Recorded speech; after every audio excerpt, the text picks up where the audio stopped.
ট্রান্সশিপমেন্টের মাধ্যমে ভারতের বন্দর ব্যবহার করে তৃতীয় দেশে বাংলাদেশের পণ্য যাওয়ার ব্যবস্থা প্রত্যাহার করেছে ভারত।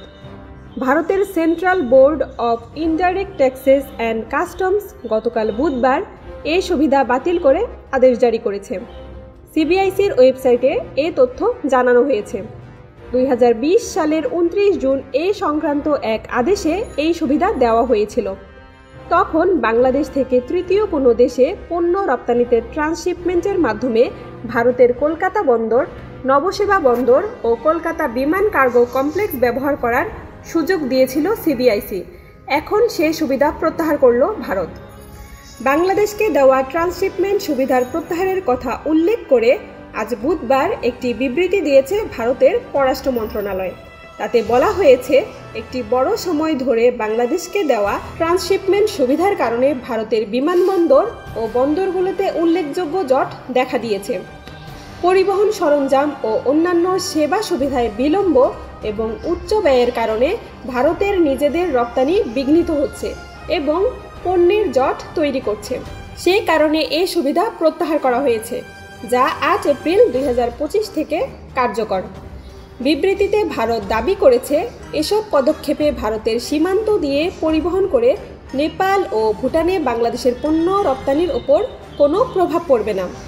ভারত ট্রান্সশিপমেন্ট সুবিধা প্রত্যাহারের ঘোষণার পর আজ রাতে জরুরি বৈঠকে বসে বাণিজ্য মন্ত্রণালয়। বাণিজ্য উপদেষ্টা শেখ বশিরউদ্দিনের সভাপতিত্বে ব্যবসায়ীদের নিয়ে কারণ বাজারে রপ্তানি উন্নয়ন ব্যুরো কার্যালয়ে এ বৈঠক বসে। রাত 10টার দিকে এই প্রতিবেদন লেখা পর্যন্ত ওই বৈঠক চলছিল। বৈঠকে ঢাকায় নিযুক্ত ভারতের হাইকমিশনার অনলাইনে যুক্ত ছিলেন বলে সংশ্লিষ্ট সূত্রে জানা গেছে। থাইল্যান্ডের ব্যাংককে বিমস্টেক সম্মেলন শেষে 4 এপ্রিল অন্তর্বর্তী সরকারের প্রধান উপদেষ্টা অধ্যাপক মোহাম্মদ ইউনূস ও ভারতের প্রধানমন্ত্রী নরেন্দ্র মোদীর মধ্যে বৈঠক অনুষ্ঠিত হয়।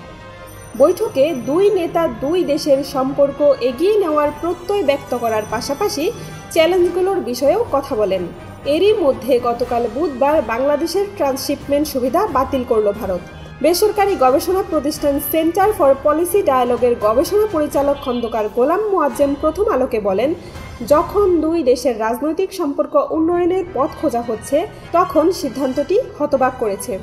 এই বিষয়ে বাণিজ্য ও পররাষ্ট্র মন্ত্রণালয়ের মাধ্যমে ভারতের ব্যাখ্যা জানতে চাওয়া উচিত। আলোচনার মাধ্যমে এই সমস্যার সমাধান করতে হবে।